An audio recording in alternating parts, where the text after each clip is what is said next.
なら存分に殺し合うでござる。刀を抜け。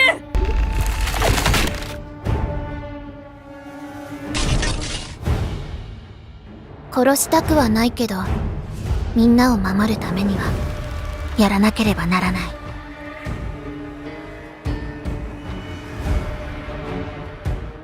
Hello people and welcome back to News Review. For this week's news, there are 2 new Era of Novelty Jackpots, as well as some free cards. So let's get right into it. First off are the new Jackpots of Jubei, Yagyu, and Snow, with the first one being the main jackpot and the second one being the sub-jackpot. Of course, this also means that Ali and Macbeth will be removed and replaced starting on the 10th of April. Jubei Yagyu is a dark elf. When she is a leader, her team can only have elves. Dark elves also get an additional attack boost, but this isn't that significant, so you can, kind of disregard that. If you happen to put dark elves in, great. If you don't, no problem. All members skill cities -2 after entering a stage. This enables you to activate your actives way faster after entering a stage, and by resolving 3 more types of runestones, you get an additional attack boost. For team skills, she actually has a lot of them. First off, extend runestone movement time regardlessly by 5 seconds. If you start with a character runestone, you ignore burning and step damage. Everything is everything. You clear the negative state of electrified, frozen, weaken, lock for recovery, and petrified touch while moving, and turn them into elf runestones. The team will not be hypnotized. By resolving a group of 5 or more runestones in the cross shape, will recover HP and ignore puzzle, shield, duet, trio, quartet, and quintet elemental shield and defense. And every time when a group of 5 more runestones are dissolved in the shape of a cross, the attack times 3 additionally, at most 3 activations each round. All these skills above can be triggered when Jubei Yagyu is a leader, so no need for the leader and ally setup. She also has an additional team skill with Sengoku Muramasa, one of the old ultimate cards. Sengoku Muramasa's skill CD -2, Jubei Yagyu and Sengoku Muramasa's stats times 1.8. And by dissolving Heart Runestones, Jubei Yagyu and Sengoku Murasa ignore fixed combo shield. This is actually quite a lot to pack into, I guess, a standard, jackpot. I think the skills here are not bad. It's just that as a leader, I feel like she'll be very annoying to use due to the primary mechanic being spinning in a cross shape. You do get, a little bit of help because, 5 more seconds is quite a lot. It's more than usual for sure for a jackpot that is worth 100 diamonds. But I think it'll just be a pain to work with, right? Especially if you want to get the maximum attack boost, you'll need to spin 3 crosses. And unless the enemy skill is literally spin 3 crosses, I think you're basically giving yourself an additional shield to work with. And it'll just be very annoying. For active, it's CD6. For 1 round, turn the 5 runestones touch while moving into enchanted runestones of the first type picked up to start moving. Combo count +10, and by resolving a group of 5 more runestones in a cross shape in the first batch, the skill stays in play. Upon the end of the skill, Dark Elves enter or stay in a hyper state for 1 round. Skill CD is -1, and for 1 round after dissolving runestones, all dropping heart will be adjacent. This is not anything particularly good, I feel like.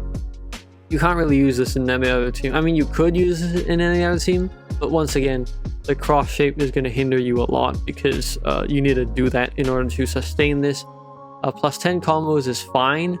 The conversion upon first picking up is, I guess, also fine. It enables the cross shape, but I just don't really like the mechanic of having to spin a cross shape every single round, or multiple cross shapes for that matter, and that's why I don't rate this leader very highly. In terms of stats, I think she's fine.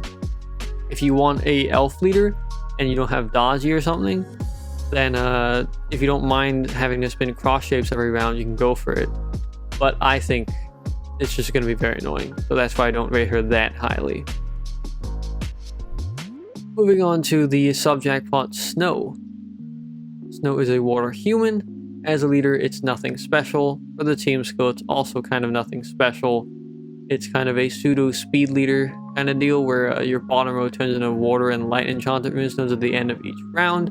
But the best part is in her active. Her active is CD5, recover the current HP to half your total HP, explode fire, earth, and dark. and weathered runestones and frozen runestones to generate enchanted water, light, and heart.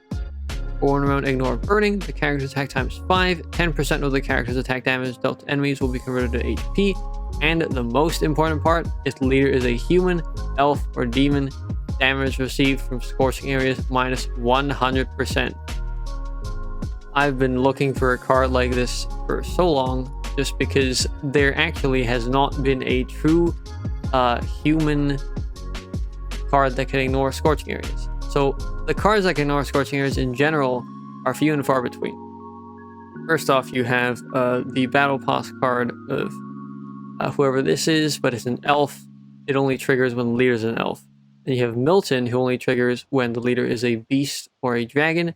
Then you have a human, Neo from Monster Strike, but she only triggers when the leader is a Monster Strike member. Then you have the Nightmare card from Monster Strike, who only triggers when the leader is a Monster Strike member or a demon. Then you have Nulla, who does trigger universally, but is a black gold card that I didn't pull on. Then you have Aaron, who only triggers when the leader is a Titans member or a Scout Regiment member. So finally having a true human card that can just ignore scorching areas without any restrictions. The restriction being that your leader has to be a human, but a human card that can actually ignore scorching areas is great. I will probably be pulling for this card, and if you want life to be easier, you don't have Nulla, then perhaps this card is worth a pull. Moving on to the free cards, first up you have a new ultimate card, Gomen Ishikawa, a Dark Machina, CD8. Attack of all enemies will be lowered to 0 for 2 rounds, and for those 2 rounds add the deducted attack of the enemy with the highest attack to the character's attack basic value, at most 50k. The character launches 5 extra attacks of each attribute and ignores Quintet Elemental Shield.